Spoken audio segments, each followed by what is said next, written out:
For more than a century, America's national parks have represented something rare in the modern world.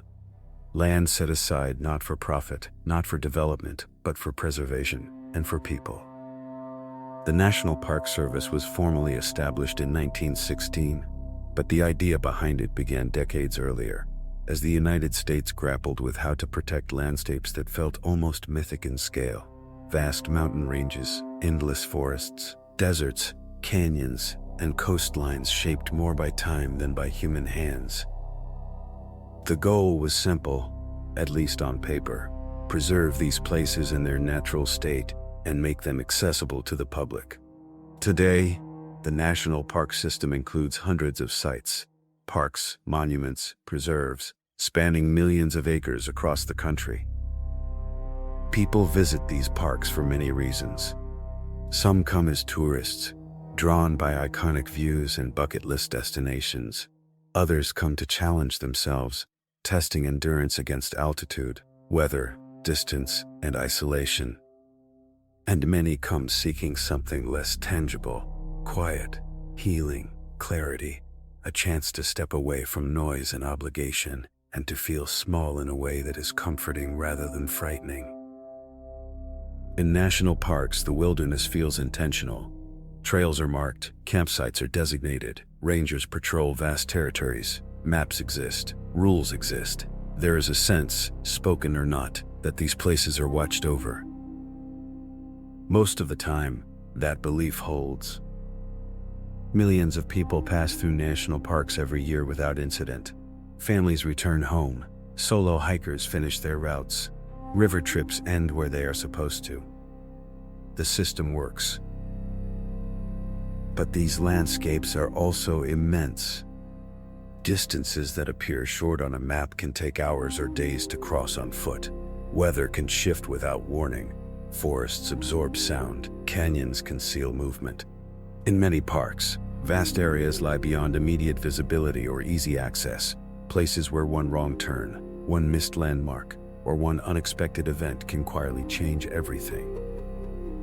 And sometimes, people do not come back.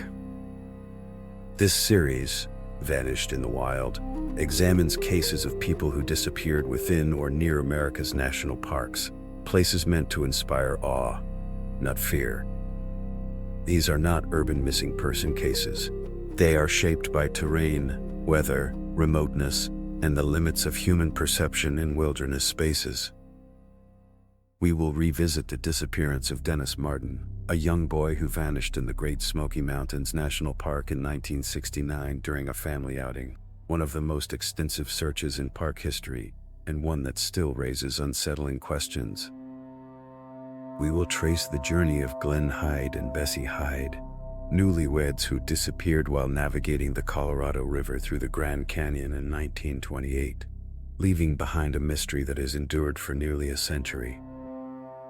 We will examine the case of Jaryd Atadero, who vanished during a hike in Rocky Mountain National Park in 1999, and whose partial remains were discovered years later in terrain that defy early search assumptions. We will explore the disappearance of Thomazin, who vanished in Yellowstone National Park, and the case of Thelma Pauline Melton, known as Polly Melton, who disappeared after stepping away from her campsite in the Smokies.